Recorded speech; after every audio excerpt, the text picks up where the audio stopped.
ဒီနေ့မှာတော့ပါတဲ့စိတ်ငယ်လေးတစ်ကောင်ကအစားမတ်တဲ့ဝင်ပလူကြီးကိုဘယ်လိုမျိုးပညာပေးလိုက်တယ်လဲဆိုတာနားဆင်ကြည့်လိုက်ကြရအောင်တခါတော့ကပေါ့စိတ်လန်းဆိုပြနေတဲ့လေခွေးပြည်ကြီးတစ်ခုထဲမှာစိတ်ငယ်လေးတစ်ကောင်ဟာလွတ်လွတ်လပ်လပ်နဲ့ခုံပေါက်ကစားနေခဲ့ပါတယ်သူဟာဘလောက်တောင်ပျော်နေတယ်လဲဆိုရင်သူ့အနီးအနားမှာရှိနေနိုင်တဲ့အန်ဒီရီကိုတောင်တတိမချမိခဲ့ပါဘူးအဲ့ဒီအချိန်မှာပဲဘိုက်စာနေတဲ့ဝင်ပလူတစ်ကောင်ဟာစိတ်ငယ်လေးကိုမြင်သွားပါတယ်ဒီနေ့တော့ငါအတွက်အကောင်းစားအသားဟင်းရပြီပေါ့လို့ဝင်ပလူကတွေးပြီးစိတ်ငယ်လေးနောက်ကိုဘုံကနေပြေးလိုက်ပါတော့တယ်စိတ်ငယ်လေးလည်းလန့်ပြောင်းသွားပြီးခွန်အားရှိသမျှအစွမ်းကုန်ထွက်ပြေးတာပေါ့ဒါပေမဲ့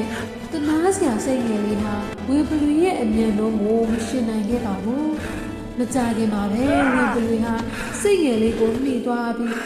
မိသွားပါတော့တယ်စိတ်ငယ်လေးဟာသူ့အသက်ဘေးကလွတ်ဖို့လမ်းမမြင်တော့မှတိလိုက်ရတဲ့အခါမှာတော့စိတ်ကိုအမြန်ဆုံးအေးအေးထားပြီးအကြံတစ်ခုထုတ်လိုက်ပါတယ်သူကဝင်ပလူကိုတိတိငိမ့်ငိမ့်လေးနဲ့ဒီလိုပြောလိုက်တာပေါ့အဆွေဝင်ပလူကျွန်ုပ်ဟာတင်းလက်ချဲကနေမလွတ်နိုင်တော့တာဖြစ်ပါတယ်တင်စားသမျှကိုလည်းကြည်ကြည်ပြူပြူခံပါမယ်ဒါပေမဲ့ကျွန်ုပ်ကတေခါနီးမှာပျော်ပျော်ရွှင်ရွှင်ကခုံပြီးမှသိချင်ပါတယ်အဆွေဟာပလီမှုတ်တာရမ်းတော့တယ်လို့သတင်းကြည့်တာမို့ကျွန်ုပ်ကခုံနိုင်မှုအတွက်အဆွေကခိတ္တခဏလောက်ပလီမှုတ်ပြီးလို့ရမလားခင်ဗျာဝင်ပလူဟာစိတ်ငယ်လေးရဲ့မြောက်ပင်စကားကြောင့်ဘဝင်တွေမြင့်သွားပြီးအင်းလေငါလဲပလူမှုတ်တာတော်တာလဲအမှန်ပဲဆိုပြီးစိတ်ငယ်လေးပေးတဲ့ပလူကိုယူပြီးအားရပါရမှုတ်ပေးပါတော့တယ်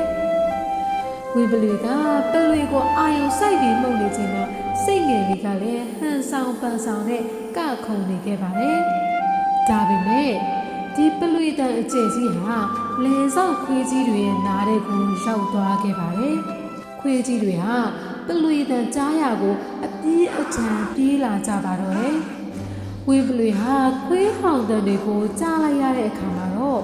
အလန့်တကြားနဲ့စိတ်ငယ်လေးကိုပြစ်ထားခဲ့ပြီးတောရဲကိုအမြန်ဆုံးထွက်ပြေးရပါတော့တယ်ဝေပလူဟာတောရဲရောက်မှအသက်ကိုဝအောင်ရှူရင်းနောင်တကြီးစွာနဲ့ဒီလိုညှိတွားလိုက်ပါတဲ့ငါဟာဒီလေးကိုအားရပဲ